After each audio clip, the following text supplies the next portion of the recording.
आज Doubtnut app download करें।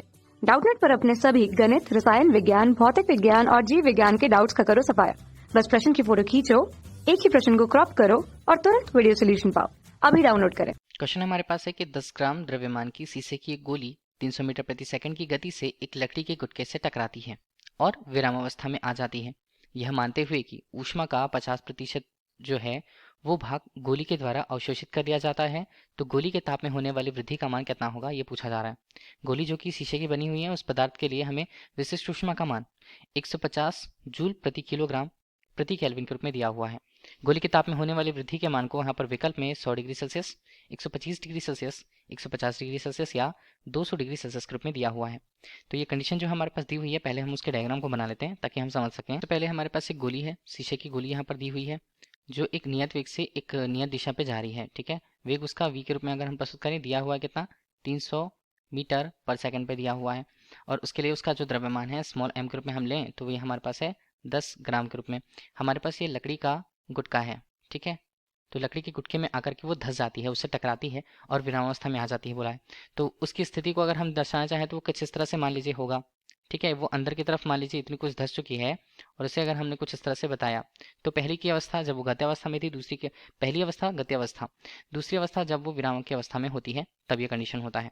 बोला ये जा रहा है कि देखिए गतिज ऊर्जा होगी, गतिज ऊर्जा यहाँ पर उसकी गति के कारण होगी, तो गतिज ऊर्जा अगर हम लिखें तो उसे के ई के रूप में व्यक्त करेंगे। मान कितना होगा, मान होगा 1/2 m और जो उसका वेग है v स्क्वायर के रूप में उसका मान होगा 1/2 mv स्क्वायर गतिज ऊर्जा का मान।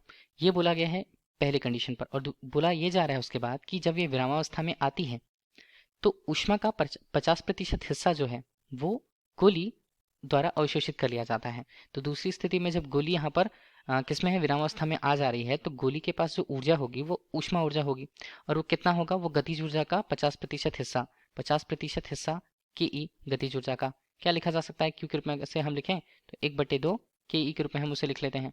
ठीक है, तो एक संबंध हमें मिल गया। इसी को फॉलो करते हुए आगे हम कैलकुलेशन करते हैं। तो समीकरण 1 हम यहाँ पर इसे दे देते हैं।